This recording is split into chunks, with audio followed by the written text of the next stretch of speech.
Alors les gars, parlons un peu de la fake vie aux États-Unis. Un ami m'a dit un jour, Amani, ma femme et moi, nous avions travaillé dur et nous avions acheté une grande maison. Pendant ces temps, les enfants étaient tous là, donc on faisait tout pour les mettre à l'aise. Et plusieurs temps ont passé, les enfants ont grandi, d'autres même ont déjà quitté la maison. Et là, un jour, je dis à ma femme, OK, comme nous avançons en âge et que la maison est très grande, et que les enfants aussi ne sont plus là, on ne reçoit pas de visiteurs comme d'habitude. Alors, maintenant on est vieux, est-ce qu'il ne serait pas mieux de vendre la maison? Nous payons annuellement 10 000 dollars en taxes. Si on vend la maison, ce montant peut nous aider à financer notre projet, un projet peut-être au pays, et préparer un retour. Et ma femme dit non, non, non, non, non, non, on ne peut pas vendre la maison. Oui, donc c'est une des réalités. C'est une des réalités claires. Voici une histoire vraie. En taxes seulement. Quand le monsieur dit en taxes, vous voyez que 10 000 dollars, c'est énorme. Et ce montant peut servir à financer un grand projet au pays. Clair. Si vous voyez des gens, des amis qui sont déjà et qui font je vais dire, des statuts WhatsApp, soit c'est une voiture ou bien dans un lieu, cela ne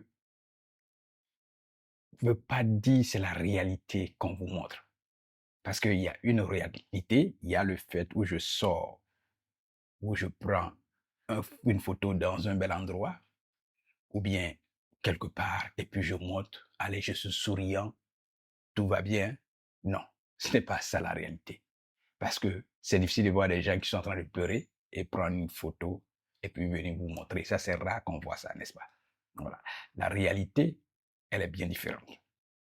Si quelqu'un prend une photo de voiture et qui te montre pour te dire que là, ça dénote sa réussite, montre son pouvoir social, non, ce n'est pas un pouvoir social, la voiture. Ce qu'il faut reconnaître, c'est que la voiture est une nécessité. Imaginez que vous travaillez dans une entreprise qui se trouve à 40-45 km de votre lieu d'habitation. La voiture est une nécessité, ce n'est pas un luxe. Bien sûr, sur d'autres continents, ça pourrait être un luxe. Et montrer à ses amis qu'on vient d'acheter une nouvelle voiture, ça peut être, pour ceux qui ne connaissent pas la réalité, peut penser autrement. Sinon, la vraie réalité, c'est que la voiture n'est pas un luxe, mais c'est une nécessité dont on a besoin pour aller au travail clair et aussi vaquer à ses occupations quotidiennes. Maintenant, si quelqu'un prend une voiture pour te montrer sa statut social, son statut social et que cela dénote de sa richesse, la question qu'il faut lui poser c'est combien payes-tu par mois pour garder cette maison ou alors cette voiture? La réalité qu'on va vous dire, c'est tout autre. Ou alors combien tu payes en assurance chaque mois? Ces deux questions suffisent. Ces deux questions suffisent. Qui il faut soutenir et encourager? C'est la personne peut-être qui me dira, ok, j'ai eu une voiture de deuxième main ou bien de dixième main et que j'ai acheté de façon cash. Oui, cette personne-là, il faut l'encourager, il faut la féliciter. Parce que ça, c'est bien différent de quelqu'un qui va financer une voiture dont nous avons parlé premièrement. Parce que le paiement mensuel, ajouté à l'assurance, et combien de fois la personne se tracasse pour pouvoir payer cette voiture qu'elle est en train de filer des photos sur les réseaux sociaux, c'est bien différent de la réalité. Prenons une maison. Oui, si quelqu'un te dit qu'il vient d'acheter une maison, oui, aussi grande soit-elle, aussi bien dans un quartier huppé soit-elle, vous avez vu récemment dans le contenu que j'ai produit, qui se trouve là, où un monsieur se vante du fait qu'il habite dans un quartier ultra huppé, et qu'il a un job. Cela ne veut pas dire que vous avez une fortune. Ça ne signifie absolument rien du tout. Donc, pour la maison, il suffit de poser la question à la personne. sur combien d'années tu payeras ta maison? Et combien mensuellement tu payes pour garder cette maison?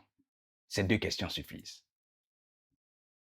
Ces deux questions suffisent. Parce que imaginez si vous avez signé un contrat de 30 ans et que vous devez bosser, faire mains et pieds pour garder cette maison.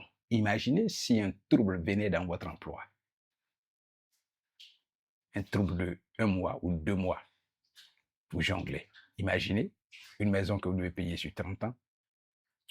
Vous serez peut-être paniqué et très stressé de pouvoir garder cette maison. Ça ne dit pas que vous êtes à un niveau social élevé. C'est juste des dépenses quotidiennes comme tout le monde. C'est clair. Donc, ces deux réalités suffisent. Pour les photos, effectivement, tout le monde va dans les lieux publics, dans les parcs. Je peux aller dans un lieu public, prendre une photo, poster, sourire, comme si, allez, tout est merveilleusement bien. La réalité du stress, on ne montre pas dans les photos. Oui, la réalité, quand on court pour ne pas être au travail, en état au travail, on ne montre pas forcément dans les photos. La réalité du froid, où tu sors à 2 heures ou 3 heures pour aller faire du boulot, on ne montre pas ça forcément dans les images. Ce qu'il faut retenir, c'est ça. Acheter une voiture, c'est très bien. C'est bien. Acheter une maison, c'est aussi très, très bien de posséder une maison parce que c'est l'objectif ou alors la vision de toute vie. Voilà. Qui n'aime pas mettre bien sa famille dans une belle maison ou bien rouler dans une grosse voiture? Oui, ce sont des rêves de tout un chacun et chacun même rêve d'en posséder grand. Aussi grand peut-être que les personnes avec qui il croit qu'il est en concurrence. Mais c'est souvent les personnes qui sont derrière de ce qu'ils font qui fait que, allez, ça devient fake. Sinon, posséder une voiture, ça n'a rien de luxe. C'est juste des choses dont on a besoin pour se déplacer au quotidien. Maintenant, faire le malin avec, lorsque tu fais le malin, ça veut dire qu'il y a un problème. Il y a un problème à toi, de façon psychologique. La maison aussi, c'est pareil, parce que nous sommes humains, même au temps de nos ancêtres vivaient bien sûr dans la forêt, on dirait, mais quand même, ils vivaient en société. Et ils avaient leur propre façon de construire aussi les maisons. Parce que la maison, c'est là où on met en sécurité sa famille. C'est clair. Donc, posséder une voiture, une maison, c'est vraiment des choses dont tout le monde doit en avoir et dont nous devons travailler sans relâche pour en avoir, pour laisser nos familles dans de bonnes conditions et quand le jour viendra pour nous, partir en paix, en sécurité, sachant que nos enfants ne seront pas sous la pluie quand il va pleuvoir.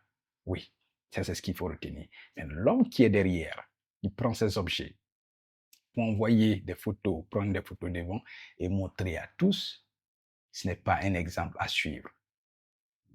Une étude a montré, allez lire l'ouvrage, The Millionaire Mind, allez acheter cet ouvrage et lisez, ça a montré que les millionnaires, en fait, ne roulent pas dans les grosses voitures bling bling. C'est des gars qui roulent dans les voitures de deuxième main parce qu'ils n'ont rien à prouver à personne. C'est des gens qui sont la plupart dans des maisons de 2 chambres salon, les millionnaires, parce qu'ils n'ont rien à prouver à personne. Vous voyez? C'est clair. Ce sont des éléments à ne pas faire malin avec ou se vanter avec. Maintenant, derrière ça, ce qu'il faut comprendre, les États-Unis sont un très, très, très beau pays. L'une des choses qui me fascine jusqu'à aujourd'hui et qui continuera de me fasciner, c'est l'architecture. L'architecture, même si elle est ancienne parfois, dans d'autres villes comme Philadelphia, les villes sont bien construites, bien propres, de l'espace vert, l'architecture des maisons, des immeubles est waouh. Ce n'est pas de l'à peu près. Donc on fait généralement chez nous, on va voir que tel immeuble s'est écroulé, tel immeuble s'est écroulé dans notre zone. Non, là-bas c'est bien étudié. Les gens suivent les règles de construction pour la sécurité. Pour la sécurité. Très bien fait et c'est classe. La ville est construite de telle sorte qu'il y ait des parcs d'attractions, qu'il y ait des écoles, qu'il y ait des routes, qu'il y ait des aires de jeu pour les neighborhoods ou pour le neighborhood ou qu'on pourrait appeler les quartiers. Il y a des zones bien définies pour le commerce. Il y a des zones bien définies pour mener l'activité industrielle. Ce n'est pas comme si on allait voir des magasins dans des lieux d'habitation ou des usines dans des lieux d'habitation. Chaque chose a sa place. Chaque chose est bien réfléchie pour mériter sa place. C'est une société organisée, claire, nette. Et c'est waouh, et c'est génial. Avec ces belles villes, ces beaux aéroports grands, ça fait rêver. Mais derrière, il y a des personnes fake qui ne propagent que du fake. C'est cela qu'il faut éviter. La vie est simple. C'est qu'il faut retenir. Nous sommes tous en mission et vous n'avez pas besoin de filer ce que vous avez sur des réseaux sociaux pour donner envie aux autres ou bien pour montrer votre statut social. Celui qui fait ça, c'est comme on le dirait chez moi, c'est un raté en fait. Juste quelqu'un qui a tapé poteau, qui veut se montrer aux autres. Ceux qui en ont, retenez bien, sont dans leur coin parce qu'ils n'ont pas besoin de faire bruit et parce qu'ils ne feront pas bruit et parce qu'ils sont éduqués. Ils ont un niveau moral élevé que les autres. Ceux qui en ont, ils ne font pas bruit avec. Ils sont dans leur coin. Ils cherchent même à ce qu'on ne les voit pas. Sinon, il y a une réalité qu'on ne dit pas. Faire le bling-bling et montrer la vie qui est fake, la réalité du stress à tout le monde et faire croire et donner envie aux autres et faire croire que je me trouve dans une position élevée ou alors je suis à un statut social élevé ne veut absolument rien dire.